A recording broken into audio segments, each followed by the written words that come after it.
ત્યારે સંવાદદાતા અમારી સાથે લખમા પણ ત્યાંથી લાઈવ જોડાઈ ગયા છે પળેપળની અપડેટ સાથે. લખમા, જ્યારે પણ ભગવાનની વાત આવતી હોય જગન્નાથ અત્યારે સરસપુરની અંદર મોસાળું થઈ રહ્યું છે, મામેરું ભરાઈ રહ્યું છે. મેડમ આપણી સાથે છે, એમની સાથે વાતચીત કરવાનો પ્રયત્ન. અમદાવાદ અને કઈ પ્રકારે અત્યારે શાંતિપૂર્ણ માહોલમાં આ રથયાત્રા આગળ વધી રહી છે તે જાણીશું. મેમ, કઈ પ્રકારનો ઉત્સાહ છે અને અત્યારે આ શાંતિપૂર્ણ માહોલમાં રથયાત્રા આગળ વધી રહી છે? બિલકુલ, આજે અત્યારે શાંતિપૂર્ણ માહોલમાં રથયાત્રા આગળ વધી રહી છે અને લોકોનો પણ બહુ ઉત્સાહ છે. એ લોકો ભાવ વિભોર થઈ ગયેલા છે અને ભગવાન આજે સાક્ષાત એમને દર્શન દેવા એમના આંગણે આવ્યા છે. તો આ એક અભૂતપૂર્વ લાવો છે જે લોકો લઈ રહ્યા છે. ઘણા સમયથી પોલીસ આ આખી જે પરિસ્થિતિને સંભાળવા માટે અથાગ પ્રયત્નો કરતી હોય છે. અઢળક એવો ઉત્સાહ પણ પોલીસની અંદર જોવા મળતો હોય. કઈ પ્રકારની તમે તૈયારીઓ કરી હતી અને એ પ્રકારે મેનેજમેન્ટ ચાલી રહ્યું છે? તૈયારીઓ અમદાવાદ સિટી પોલીસ દ્વારા ખૂબ સારી કરવામાં આવેલી છે. અમે બહારથી બંદોબસ્તમાં અમારો ફાળો આપવા આવેલા છીએ અને જે તૈયારીઓ લોકલ પોલીસે કરેલી છે ખૂબ સારી કરેલી છે, જેથી અમને બિલકુલ અગવડ ના પડે અને અમે અમારી ફરજ 100% સારી રીતે બજાવી શકીએ. બિલકુલ, એટલે અહીંયા પોલીસને પણ ખૂબ સારો પ્રતિસાદ લોકોનો મળી રહ્યો છે. લોકો પણ ખૂબ સારી રીતે તેમને હેલ્પ કરી રહ્યા છે. કોઈ પણ પ્રકારની અરાજકતા ન ફેલાય તે માટે લોકો પણ અત્યારે સાવચેતી રાખી રહ્યા છે અને ખૂબ સહકાર સાથે આ રથયાત્રા એ આગળ વધવાની છે. અત્યારે મોસાળું એ થઈ રહ્યું છે, મામેરું ભરાઈ રહ્યું છે. મોસાળમાં ખૂબ ઉત્સાહ હતો, ખૂબ આનંદ હતો અને અત્યારે જે ભીડ છે તે હકડે ઠઠ જોવા મળી રહી છે. અસંખ્ય લોકો પહોંચ્યા છે. આ ભગવાન જગન્નાથજીનો રથ છે અને ત્યાં અત્યારે મામેરાની વિધિ એ પૂરી થવા પર છે.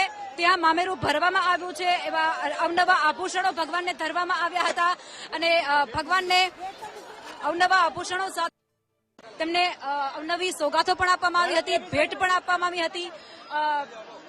ભગવાનને ફૂલહાર પણ અર્પણ કરવામાં આવ્યા હતા અને જે લોકોનો ઉત્સાહ છે, જે મોસાળનો ઉત્સાહ છે, કેમ ન હોય? કારણ કે ઘણા વર્ષો સુધી રાહ જોવી પડે છે અને ત્યારબાદ મામેરું કરવાનો એક અવસર તેમને પ્રાપ્ત થતો હોય છે અને ત્યારે જે આ મામેરાનો અવસર થતો હોય છે પ્રાપ્ત, ત્યારે અસંખ્ય લોકો પણ અહીં આવી પહોંચતા હોય છે અને આ ગજરાજની તસવીરો પણ આપને બતાવી દઈએ. અત્યારે જે અહીં આવી પહોંચ્યા છે અને કઈ પ્રકારનો તેમાં પણ ગજરાજની સાથે સાથે જે અંબાણી સાથે જે લોકો આ ચાલી રહ્યા છે તેમાં પણ અનેરો ઉત્સાહ જોવા મળી રહ્યો છે અને આખી જ આ પરિસ્થિતિ અત્યારે પોલીસના કંટ્રોલમાં, પોલીસનો મોટો સ્ટાફ પણ અને તેઓ સતત મોનિટરિંગ કરી રહ્યા છે, સતત આખી જ પરિસ્થિતિ પર બાજ નજર રાખી રહ્યા છે.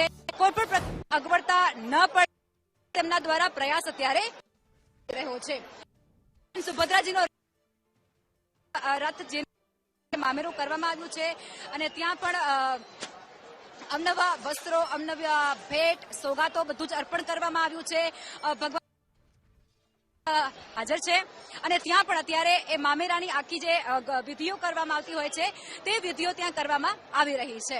એટલે અત્યારે જોઈ શકો છો આખો અમદાવાદ અને ખાસ કરી સરસપુર જે મોસાળ છે એ ખૂબ આનંદમાં છે, ખૂબ ઉત્સાહમાં જોવા મળી રહ્યું છે અને અહીં જે પડી છે, જે મોટી સંખ્યામાં આવી પહોંચ્યા છે તે માત્ર ન તો અમદાવાદથી પરંતુ એ અસંખ્ય જે જિલ્લાઓ છે, અલગ અલગ વિસ્તારો છે ત્યાંથી આવી પહોંચ્યા છે માત્ર ભગવાનની એક ઝલક મેળવવા માટે.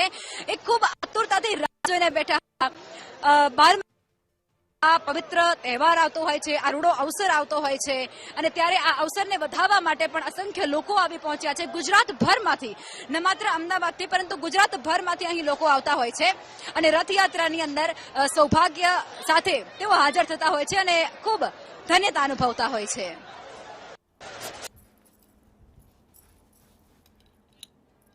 સરસપુરમાં ભગવાન જગન્નાથજીનું મોસાળું કરવામાં આવ્યું હતું, સામૈયું કરવામાં આવ્યું હતું મોસાળિયાઓ દ્વારા.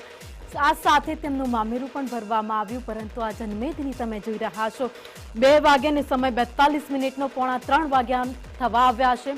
માથે ભરતાપ છે તેમ છતાં પણ કોઈ એવું નથી કહી રહ્યું કે મારે આ યાત્રામાં નથી ચાલવું. જગતનો નાથ ઘર આંગણે આવતો હોય તો કોણ કહે કે મારે જગતના નાથને નથી જોવો, મારે એના દર્શન નથી કરવા? જ્યારે આ ભગવાન પોતે ચાલીને આવતો હોય, વર્ષમાં એકવાર તો રાહ જોવાતી હોય કે આ ભગવાન ક્યારે આવશે, ક્યારે મને દર્શન આપશે.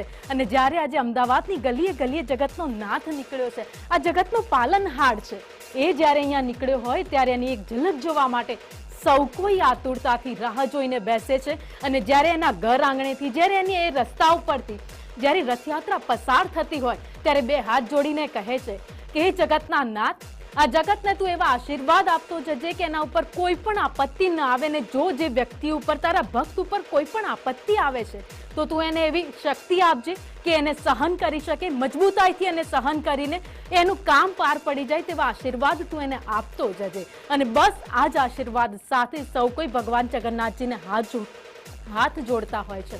ત્યારે આ દ્રશ્યો અમે બતાવી રહ્યા છીએ જ્યાં અત્યારે મોસાળમાં ભગવાન જગન્નાથજી પહોંચ્યા છે।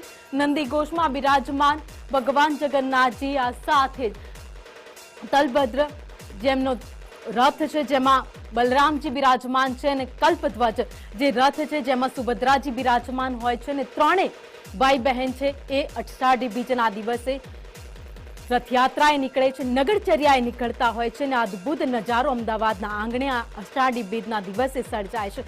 અત્યારે તો બરબડ તાપ છે, જો પગ ખુલ્લા પગે મૂકો તો પગ બળી જાય એવા છે, તેમ છતાં પણ જે ખલાસી ભાઈઓ છે દર વર્ષે એમને ભગવાન તરફથી મળેલું એક બિરુદ કહી શકાય કે જેમને દર વખતે આ રથ ખેંચવાનો મોકો મળતો હોય છે અને તેઓ કોઈ પણ બે ઝીઝક કંઈ પણ વિચાર્યા વગર નાના મોટા સૌ કોઈ ખલાસી ભાઈઓ છે રથ ખેંચવા માટે જોડાતા હોય છે ખુલ્લા પગે આ તાપમાં।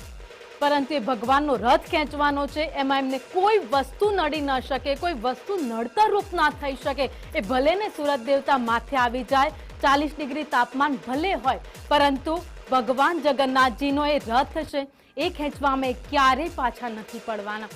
અને અત્યારે આ દ્રશ્યો તમે જોઈ રહ્યા છો અમદાવાદ જગન્નાથજીની યાત્રાના 149મી રથયાત્રા અમદાવાદના રસ્તા ઉપર અત્યારે જ્યારે ફરી રહી છે ત્યારે 1 લાખથી વધુની આ માનવ મેદની છે જે અમદાવાદના રસ્તા ઉપર છે। ચાંપતો પોલીસ બંદોબસ્ત ગોઠવવામાં આવ્યો છે જેથી કરીને શાંતિપૂર્ણ માહોલમાં આ રથયાત્રા યોજાઈ શકે।